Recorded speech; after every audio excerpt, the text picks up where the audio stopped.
Finally आम्ही पोहोचलेलो आहोत गडावरती. 1.5 तासाच्या ट्रेकनंतर आम्ही गडावरती पोहोचलो तर आणि आम्हाला इथे एक नवीन फ्रेंड भेटली. आणि बघा इथपर्यंत म्हणजे हा पुणे दरवाजा आहे आणि इथपर्यंत गाड्यावरती येऊ शकतात. पण आज म्हणजे रस्ता खचला होता त्यामुळे गाड्यावरती येण्याचं बंद होतं. त्यामुळेच इथे जरा गर्दी कमी होती.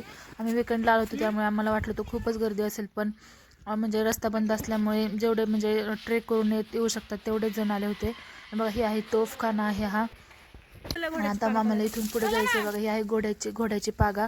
पहिल्या काळात म्हणजे इथं घोडे वगैरे बांधत असतील. आत बघा किती छान आहे आतमध्ये ही घोड्याची पागा. आत बघा इथं वरती गेल्यानंतर हॉटेल पण आहे.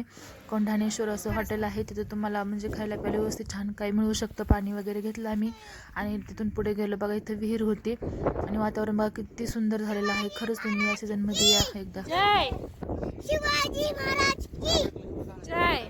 इथे आहे लोकमान्य टिळकांचं निवासस्थान. म्हणजे लोकमान्य टिळक इथे राहत होते काही दिवस. आणि बघा इथून पुढे आता आम्ही चाललेलो आहोत. राजाराम महाराजांची समाधी आहे तर तिकडे चाललो आहोत. बघा इथे छान मस्त गार पाणी आहे इथं. आणि इथं बघा छोटीशी म्हणजे समाधी आहे. तर तिथून पुढे आम्ही निवांत बसलो होतो. आणि बघा एवढं म्हणजे भयानक रूप बघितलं आम्ही सिंहगडाचं. बघा तुम्ही एवढं म्हणजे वारं एवढं सुटलं होतं, एवढं धुकं वगैरे काहीच दिसत नव्हतं. अक्षरशः छत्री पण राहत नव्हती. एवढं म्हणजे झालं होतं असं वातावरण घाबरण्यासारखं. आता इकडे आलो होता बघा तानाजी मालुसरे यांची इथं समाधी आहे. सुभेदार तानाजी मालुसरे यांची. आणि बघा वातावरण कसं झालं काहीच दिसत नव्हतं. अक्षरशः मला काहीच दिसत नव्हतं. एवढं धुकं होतं आणि एवढं गार लागत होतं. पण ते छान हे तेवढंच वाटत होतं.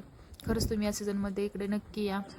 आणि बघा त्यानंतर आम्ही इथं हॉटेलमध्ये मस्त बेसन भाकरी खाल्ली. एकदम छान टेस्टी होती. मुलांनी मॅगी घेतली ना. आता आम्हाला जायचं होतं परत. आता परत तेवढा गड उतरून आम्हाला यायचं होतं. पण आता वापस जाण्याची अजिबात इच्छा नव्हती. बघा व्हिडिओ आवडला असेल तर लाईक शेअर आणि सबस्क्राईब करा. बाय.